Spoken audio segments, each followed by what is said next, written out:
Em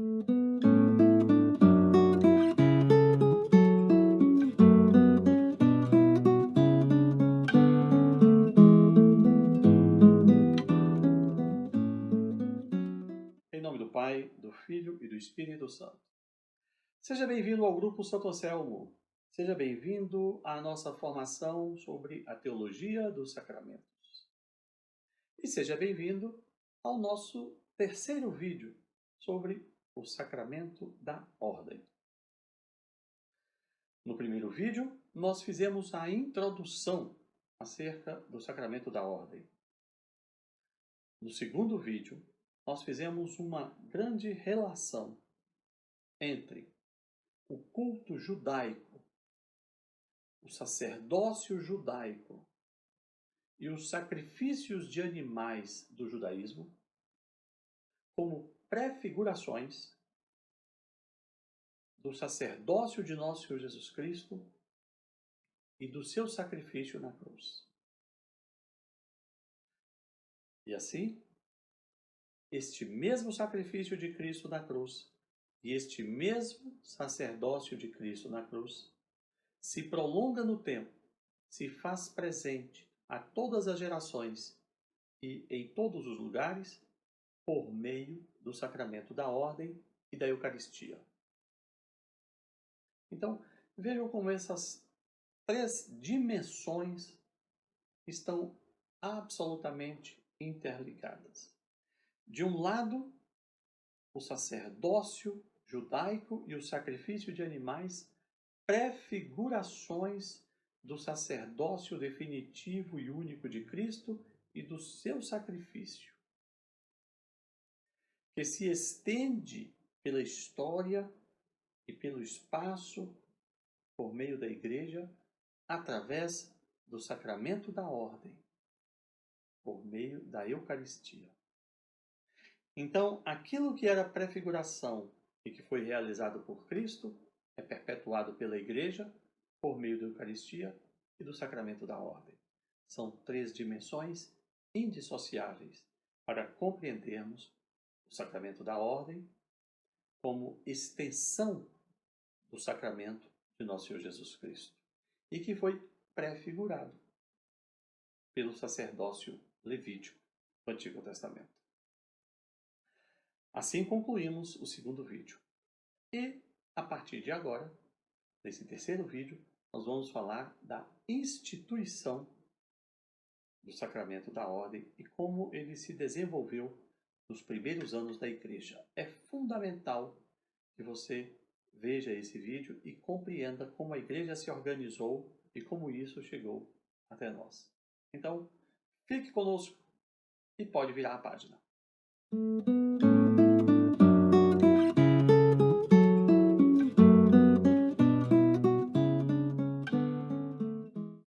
O nosso Senhor, durante o seu ministério público, escolheu 12 homens, 12 apóstolos, que o acompanharam desde o batismo de João até o dia da sua prisão. Dentre esses apóstolos, um se perdeu, Judas.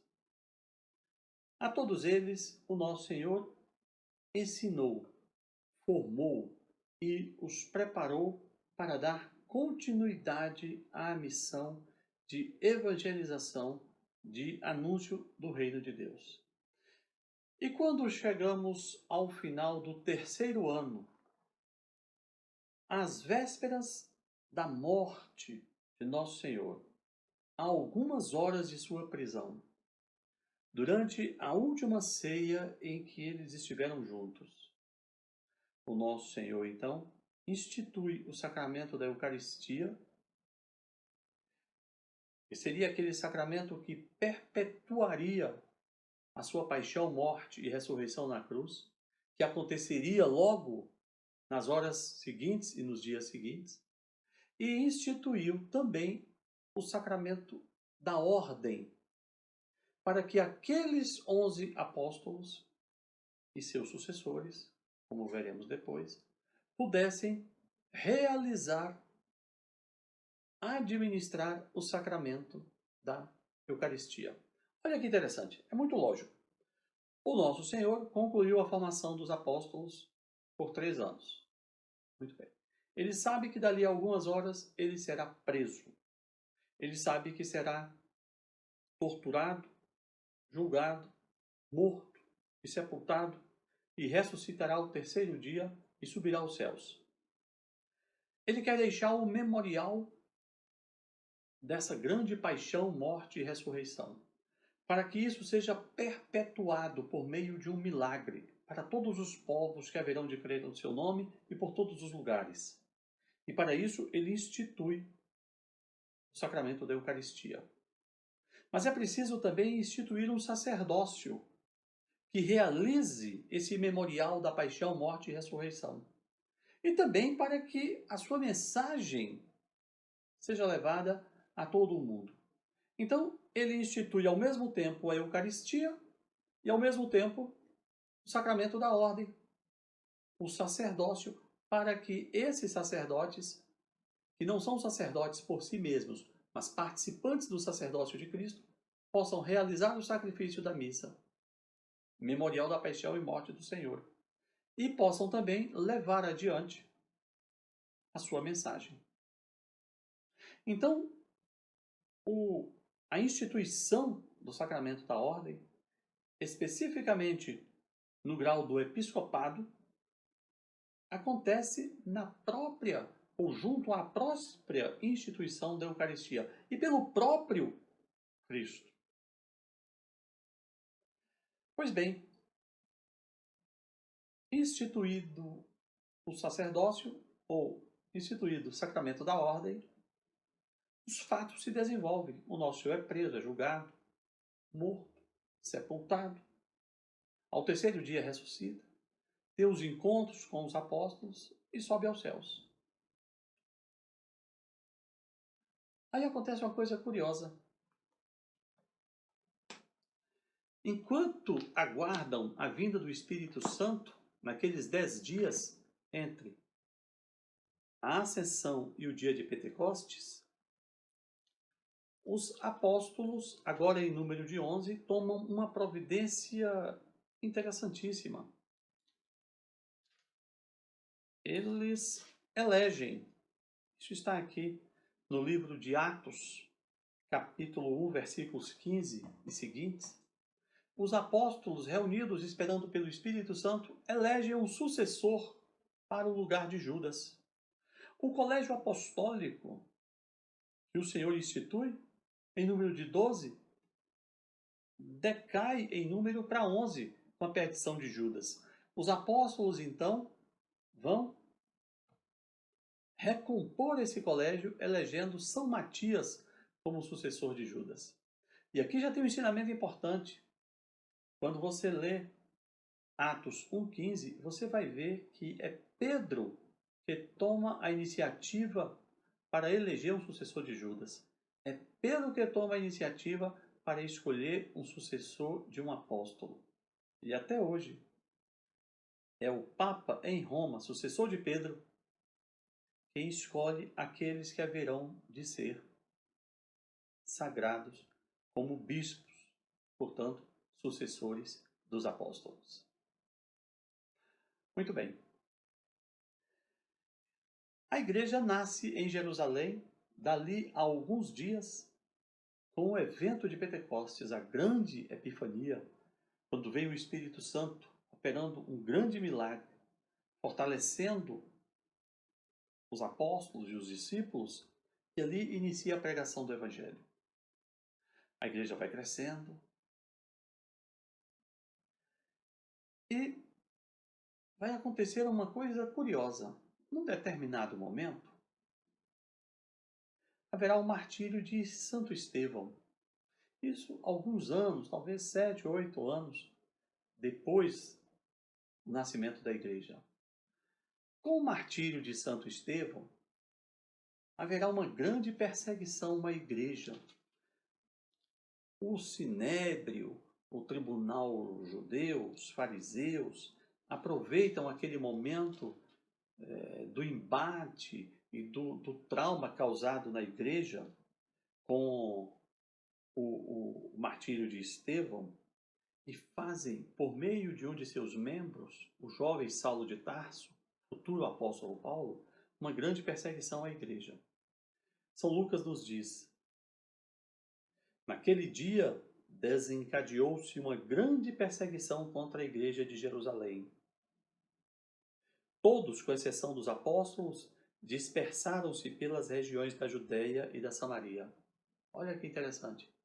O martírio de Estevão, num primeiro momento, deu força aos perseguidores da igreja, que desencadearam uma grande perseguição. Mas olha só que interessante.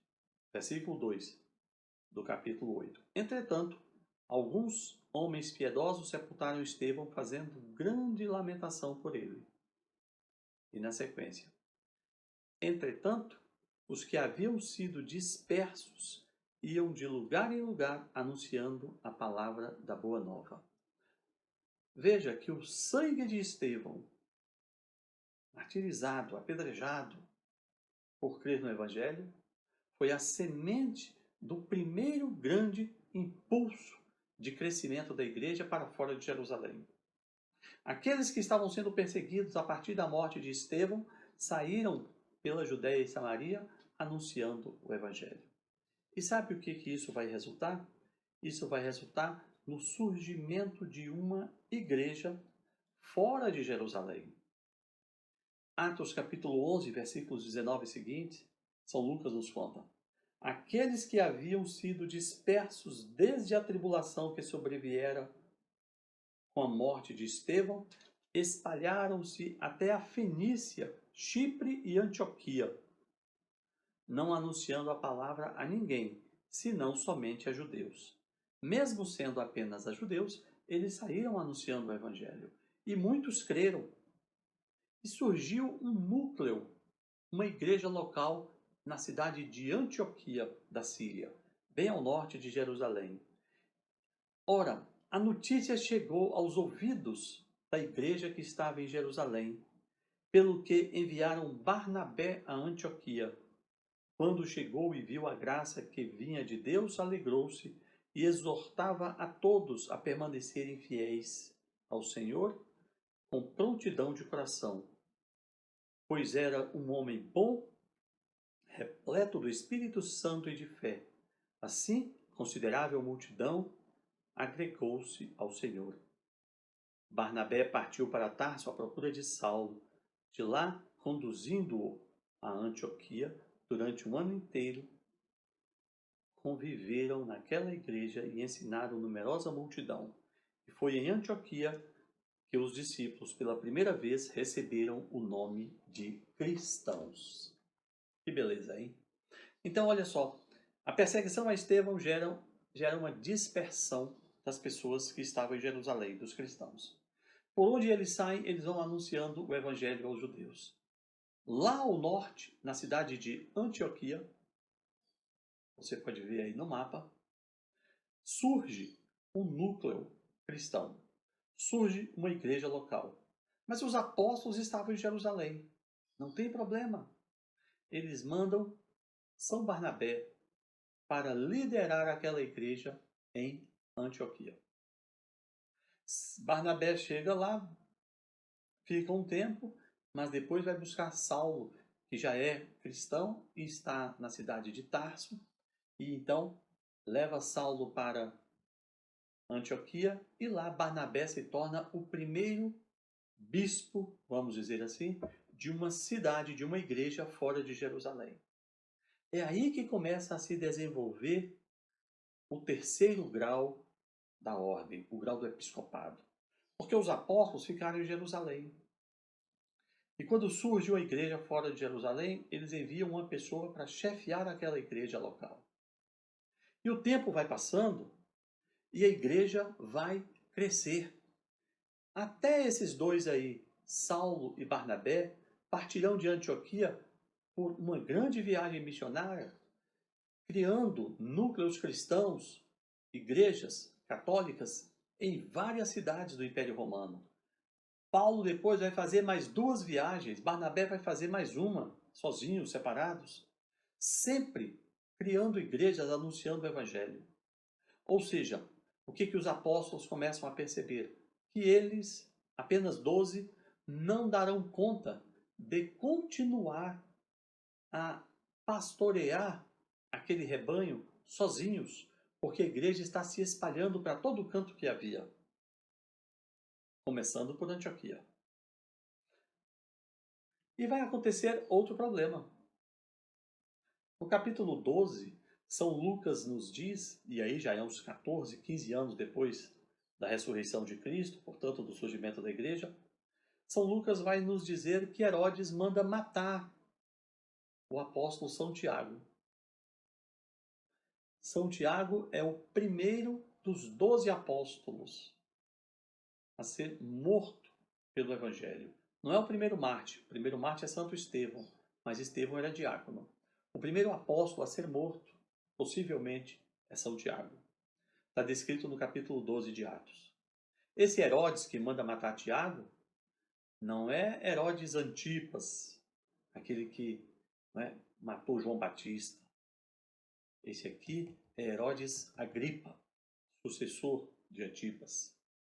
Mas, com a morte de nosso amigo Tiago, com a igreja crescendo por todo canto, e os apóstolos percebendo que eles não seriam suficientes, eles então começam a fazer uma coisa interessante, inspirados pelo Espírito Santo.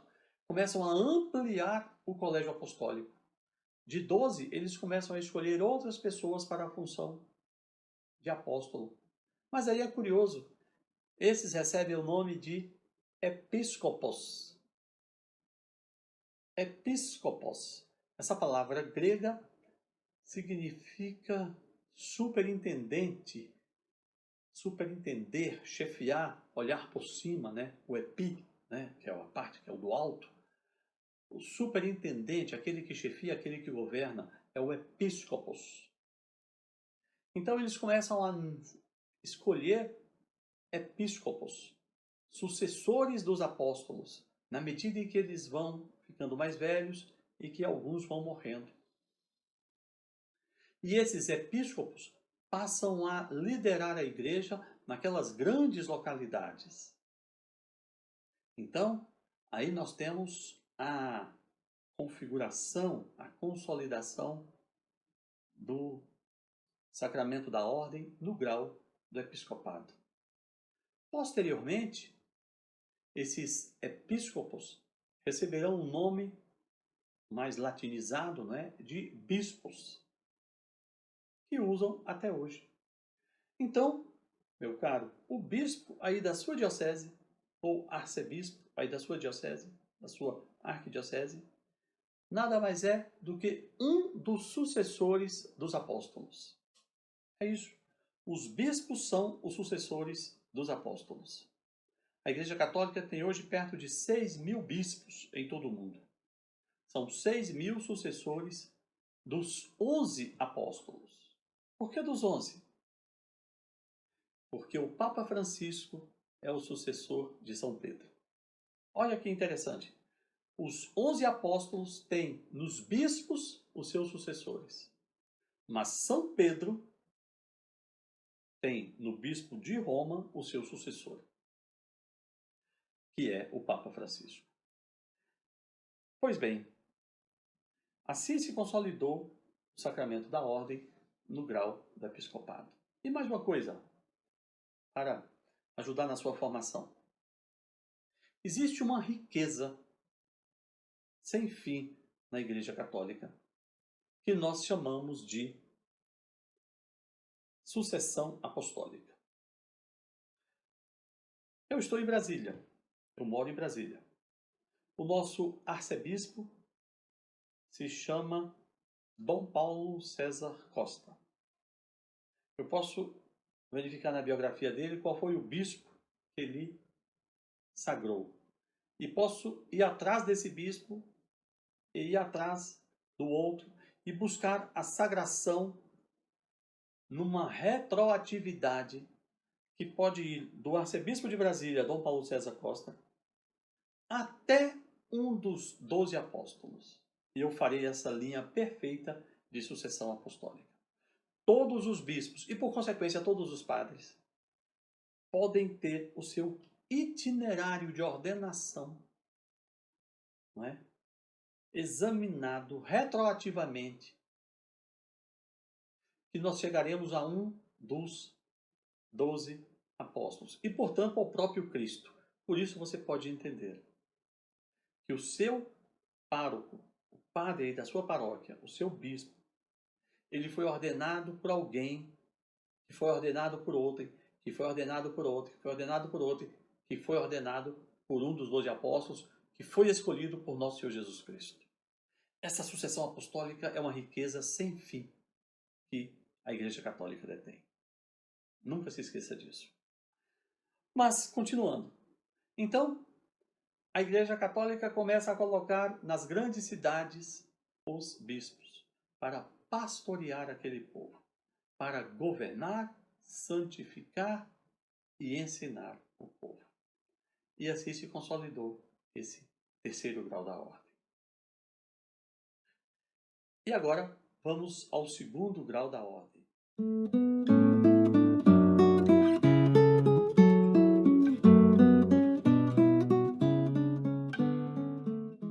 Com o crescimento da Igreja, ainda no tempo dos apóstolos, verificou-se que um apóstolo, liderando uma igreja numa grande cidade,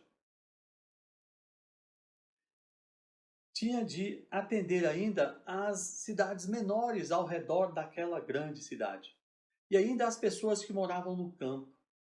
Ou seja, cada apóstolo ou cada bispo tinha sob o seu cuidado uma região geográfica e um grande número de pessoas, o que tornava difícil a sua atividade pastoral. E aí, os apóstolos pensam e, inspirados pelo Espírito Santo, começam a ordenar, a administrar o sacramento da ordem a um grau inferior ao do bispo. E assim surgem os presbíteros, os anciãos, que eram aquelas pessoas mais velhas que, numa determinada localidade, numa determinada região, faziam às vezes do bispo, administravam, chefiavam, ensinavam, celebravam a Eucaristia naquelas pequenas localidades próximas à sede onde estava o bispo e em comunhão com esse bispo. E esses anciãos receberam o nome de presbíteros. E hoje nós os chamamos de padres, embora o termo técnico e correto seja presbítero. E assim nasceu o segundo grau do sacramento da ordem, o presbiterado, que compreende os presbíteros ou padres, que são aqueles sacerdotes que exercem o seu sacerdócio no âmbito de uma região onde está o bispo e em comunhão com esse bispo, sendo uma extensão das mãos do bispo, não é? Naquelas comunidades locais ao redor da sede onde está o bispo. E assim se consolidou o sacramento da ordem no grau do presbiterado. E esse modelo chegou até os nossos dias, que é o modelo de organização da Igreja Católica, que você conhece como paróquia, diocese, arquidiocese. Vou lhe explicar isso agora. Vire a página.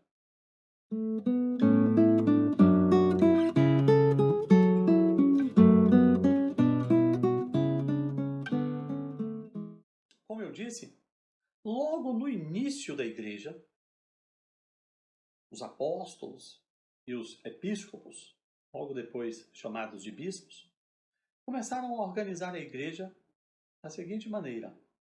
Nas grandes cidades ficavam o bispo.